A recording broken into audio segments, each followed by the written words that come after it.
جمعہ کی نماز کے لیے مسلمانوں پر یہ لازم اور واجب ہے کہ جب اذان جمعہ ہو، اذا نودی للصلاة من یوم الجمعہ فاسعوا الی ذکر اللہ وذروا البیع، کہ جب تم اذان جمعہ سنو، تمہارے کانوں میں جمعہ کی اذان پہنچے تو اپنے کاروبار کو بند کر دو اور اللہ کے ذکر کے لیے مسجدوں کی طرف دوڑ پڑو۔ جمعہ کے دن حکم ہے کہ آپ جس مسجد سے جمعہ کی نماز پڑھنا چاہتے ہیں، جس مسجد میں پڑھنا چاہتے ہیں، اگر اس مسجد کی اذان کا وقت ہو جائے تو آپ کو اس وقت کاروبار چھوڑ دینا لازمی ہے۔ یہ جو خطبے تک لوگ آتے رہتے ہیں نا، یہ بدترین بدعت ہے۔ دور رسالت میں ایسا نہیں تھا، اور قرآن کا حکم یہی ہے کہ جب اذان جمعہ سنو سب چھوڑ کر کے مسجد کی طرف دوڑ پڑو اللہ کے ذکر کے لیے۔ تو سیدنا ابو ہریرہ رضی اللہ تعالیٰ عنہ سے میرے آقا صلی اللہ علیہ وسلم نے فرمایا کہ غسل جمعہ کبھی ترک نہیں کرنا اور نماز جمعہ کبھی ترک نہیں کرنا۔ لقمان حکیم نے بھی اپنے بیٹے کو کہا تھا کہ بیٹا کبھی جمعہ کا غسل نہیں چھوڑنا۔ یہاں تک روایتوں میں آیا کہ جو مسلسل غسل جمعہ کرتا ہے اللہ اسے 70 بیماریوں سے اور بلاؤں سے محفوظ فرماتا ہے۔ اور حدیث پاک میں یہ بھی آیا ہے کہ جمعہ کا جس نے احترام کیا، جس نے جمعہ کی تعظیم کی، اور شب جمعہ میں جس نے سنت مصطفیٰ کے مطابق وظیفہ زوجیت ادا کیا اور پھر اس نے غسل کیا اور خوشبو لگا کر وہ مسجد کی طرف چلا، تو ہر قطرے کے بدلے میں اللہ تعالیٰ اسے 1 سال کی عبادت کا ثواب عطا فرماتا ہے۔ اور جب وہ مسجد میں آیا اور لوگوں کی کاندھوں کو اس نے نہیں پھلانگا، حدیث پاک ہے کہ مسجد میں آیا لوگوں کے کاندھوں کو نہیں پھلانگا۔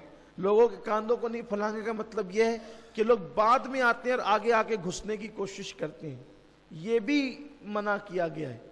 بلکہ اللہ کے رسول صلی اللہ علیہ وآلہ وسلم نے سیدنا ابو ہریرہ سے ایک دن فرمایا، اے ابو ہریرہ کیا تم نے جمعہ کی نماز نہیں پڑھی؟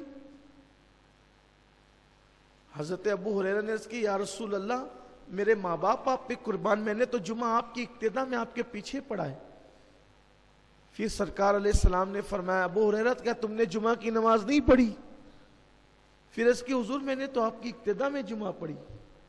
پھر اللہ کے رسول صلی اللہ علیہ وآلہ وسلم نے فرمایا اے ابو ہریرہ کیا تم نے جمعہ کی نماز نہیں پڑھی؟ تو پھر ان کو احساس ہو گیا کہ یا رسول اللہ صلی اللہ علیہ وآلہ وسلم میں تو آپ کی اقتدا میں نے جمعہ پڑھی۔ تو سرکار نے فرمایا کہ تم بعد میں آئے تھے اور تم صفوں کو چیرتے ہوئے آگے آ رہے تھے، جو ایسا کرتا ہے گویا وہ جہنم کی آگ کو پھلانگتا ہے۔ صفوں کو چیر کر آنے والا گویا کہ جہنم کی آگ کو پھلانگتا ہے۔ تو جو جمعہ کی برکت ہے، نماز جمعہ کی برکت ہے، تو صفوں کو چیر کر اور پھلانگ کر آنے والوں کے لیے ڈر ہے، خدشہ ہے کہ کہیں وہ جمعہ کی برکتوں سے محروم نہ ہو جائیں۔ اس لیے بعد میں آنے والوں کے لیے ضروری ہے کہ ان کو جہاں جگہ ملے وہ وہیں بیٹھ جائے، صفوں کو نہ پھلانگے۔ اور پہلے آنے والوں کے لیے ضروری ہے کہ وہ آئے تو اولین صف میں بیٹھے تاکہ پیچھے سے آنے والوں کو پھلانگنا نہ پڑے، ورنہ وہ جمعہ کی برکتوں سے محروم رہیں گے۔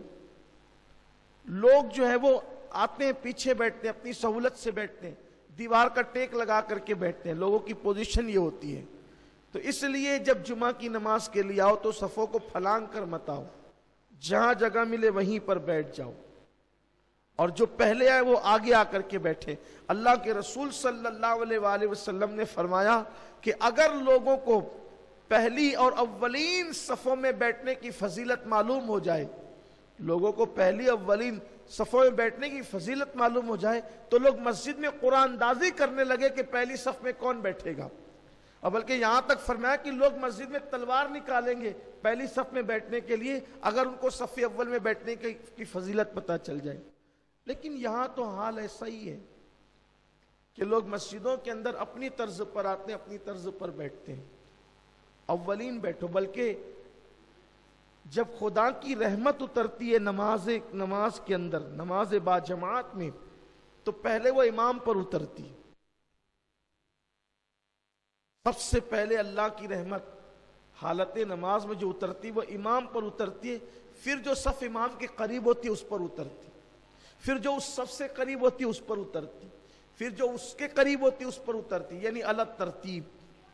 اسی لیے صف اول میں نماز پڑھنا یا اولین صفوں میں نماز پڑھنا یہ بہت برکت کی چیز ہے۔